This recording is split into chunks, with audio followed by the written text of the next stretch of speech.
Boa noite, Pedro. Boa noite. No embate sem embate de hoje, o assunto que iremos abordar é a eutanásia.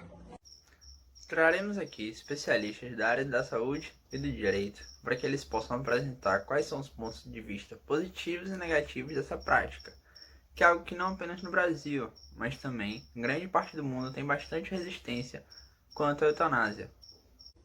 E ainda conosco, uma reportagem exclusiva com uma paciente que resolveu eutanasiar e para conseguir fazê-lo, teve que se deslocar a outro país. Fique agora com a reportagem do nosso repórter Guilherme. Boa noite, Pedro Henrique e Pedro Alves. Boa noite a todos os nossos telespectadores. Estamos aqui com a paciente Ana Clara, uma brasileira que irá realizar o processo da eutanásia na Holanda, país que já é permitida a prática e também é permitido o suicídio assistido. Então, Ana Clara, conte, por favor, um pouco do que você passa para quem está em casa e um pouco daquilo que levou você a tomar essa decisão. Boa noite, Guilherme. Boa noite a todos de casa. Eu sofro de um câncer no fígado em que os vários médicos que eu já passei atestaram que, infelizmente, eu tenho em torno de 4 a 6 meses de vida. E mesmo eu já tendo feito vários tratamentos quimioterápicos, meu câncer já não tem mais possibilidade de remissão. E por causa disso, eu resolvi que ao invés de viver mais 4 meses sofrendo, eu vou abreviar minha vida para que eu e minha família tenhamos um pouco mais de dignidade. Você citou sua família, certo? E como eles estão em relação a isso? É claro que no começo é muito difícil ouvir algo do tipo, mas após uma longa conversa com os meus familiares, eles entenderam que tudo isso é para amenizar uma dor que é muito forte, tanto minha quanto deles, e eles me dão muita força e muito apoio. E qual foi o processo para você chegar a essa decisão? E o que te deu tanta certeza? Saber que eu tenho tão pouco tempo de vida me faz pensar sobre como eu quero passar meus últimos dias. E definitivamente eu não quero passar num leito de hospital sofrendo e sentindo algo que já se provou inevitável. Eu quero viver meus últimos dias do jeito que eu quiser, para que quando chegue o momento eu possa partir da forma mais digna possível. Existem alguns países que já permitem a prática e você escolheu a Holanda. Existe algum motivo em especial para essa escolha? A Holanda é o país que legalizou a eutanásia primeiro. Além de terem sido os pioneiros, a Holanda tem a legislação mais robusta acerca do assunto. Então, foi uma escolha natural para que tudo seja feito com o máximo de segurança e certeza possível. Então é isso. Muito obrigado, Ana Clara, por prestar todos os seus esclarecimentos e boa sorte. Eu que agradeço por poder compartilhar minha história. De volta com vocês aí do estúdio. Caramba, que baita história, hein, Pedro? Sim, com certeza. E agora, para elucidar um pouco com relação à parte técnica da eutanásia, traremos aqui dois convidados, um médico e um advogado que irão discorrer do ponto de vista jurídico e científico sobre o que é essa prática. Exatamente, vamos começar conversando um pouco com uma advogada para sabermos como é a lei exatamente em nosso país. Boa noite, doutora. A senhora poderia definir melhor para nós qual é a visão da lei sobre a eutanásia? Boa noite, Pedro Henrique, boa noite a Pedro Alves e boa noite a todos que estão em casa. Bem, a lei não tem nenhuma tipificação sobre a eutanásia, mas ela é enquadrada como homicídio. De acordo com o Código Penal, no artigo 121, parágrafo 1º, há uma diminuição de pena para aqueles que, por motivos de relevante valor social ou moral, ou sob o domínio de violenta emoção, cometem homicídio a pacientes terminais. Ou seja, a eutanásia é, na prática, um homicídio privilegiado, já que ela conta com uma diminuição na pena em relação ao homicídio simples. Inclusive, o suicídio assistido também é crime no Brasil. Nesse caso, seu enquadramento estaria exposto no artigo 122 do Código Penal, em que diz induzir ou instigar alguém a suicidar-se ou a praticar automutilação ou prestar-lhe auxílio imaterial para que o faça. Como vimos na entrevista, em alguns países já é liberada a prática da eutanásia. O que falta? Quais são os obstáculos que impedem de ela ser liberada aqui também em nosso país? A eutanásia embarra principalmente no conservadorismo religioso muito presente no nosso país. Como o país de maioria cristã, muitas leis têm embasamento religiosos, mesmo que o Estado seja laico. No caso da eutanásia, ela acaba sendo muito rejeitada, pois na fé cristã o conceito de vida se sobrepõe a qualquer outro conceito, até mesmo de dignidade. Nessa linha de pensamento, o indivíduo deve fazer de tudo para que a vida seja prolongada o máximo possível, independente do estado em que se encontra. Doutora, nossa entrevistada bateu bastante no ponto da dignidade. E a senhora também tocou nela. Onde está a dignidade nesse debate? Bem, a dignidade da pessoa humana é um princípio fundamental previsto em Constituição que diz respeito acerca de várias esferas, como a política, religiosa e de liberdade, e entre outras. Em relação à eutanásia, trata-se principalmente do direito de escolher a morrer quando o indivíduo define o que é melhor para ele, que morrer consciente, sabendo do que escolheu, do que ficar em um leito de hospital fortemente sedado por causa de dores insuportáveis, simplesmente esperando o pior. Mas essa dignidade é barrada justamente quando ela precisa se sobrepor à vida que para si a maioria, principalmente a religiosa, é importante. Doutora, para efeito didático, a senhora poderia explicar como é praticada a eutanásia em outros países? Por aqui, como é na Holanda, que já possui um processo bem definido e que funciona bastante bem. Na Holanda, é necessário que um paciente expresse seu desejo de eutanasiar várias vezes, ou, no caso de pacientes que podem futuramente vir a ter algum tipo de incapacidade mental, deixar seu desejo por escrito, precisar-se de pelo menos 2 opiniões médicas, atestando o quadro de saúde que não é necessariamente terminal, mas que seja insuperável e de sofrimento interminável. Todos os casos são analisados pelo comitê que julga se o pedido de eutanásia é devido ou não. Bem, eu acho que isso é tudo, doutora. Muito obrigado por sua contribuição com o nosso programa.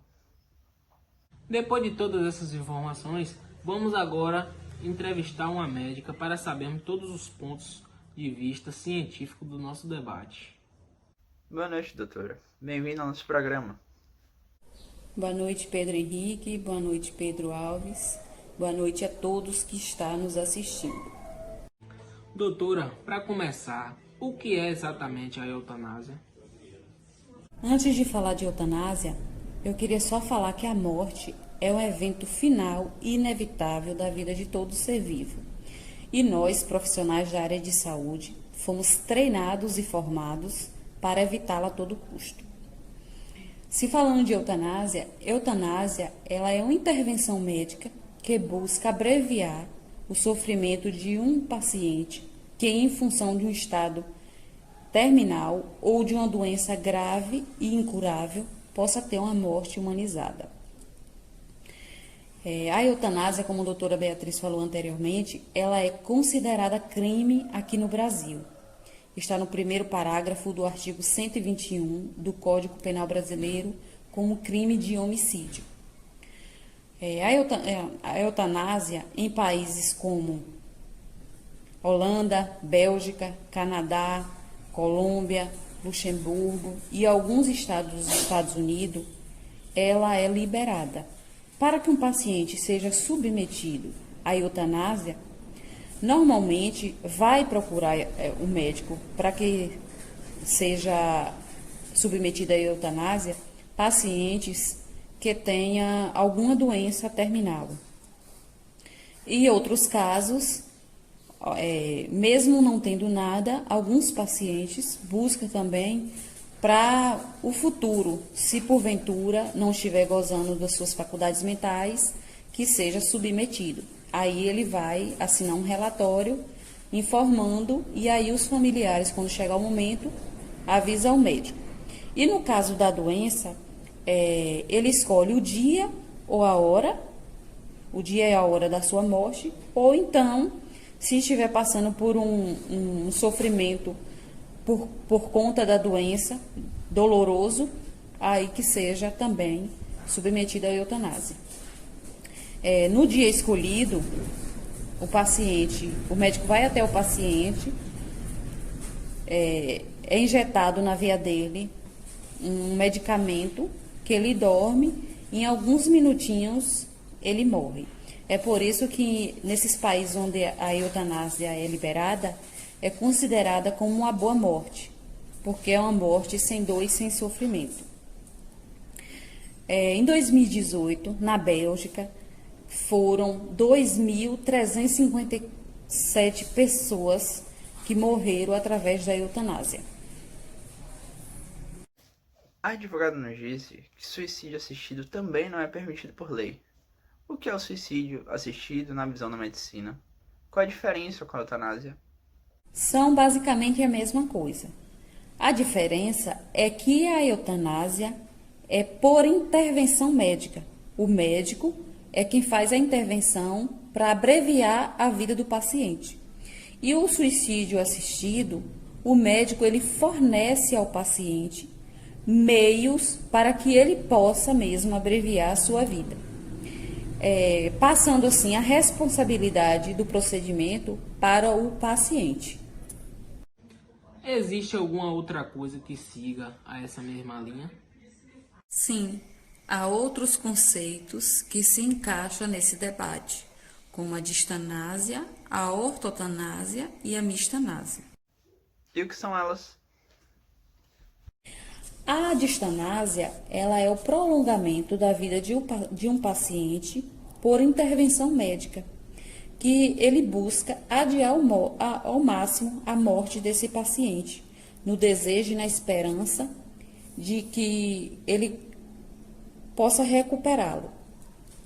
Um exemplo de distanásia é quando um paciente chega ao hospital passando mal, sem conseguir respirar e passa a respirar através de meios artificiais, que são os aparelhos. Esses meios artificiais é considerada distanásia, ou quando um paciente ele para e precisa ser reanimado. Essa reanimação também é considerada a distanásia.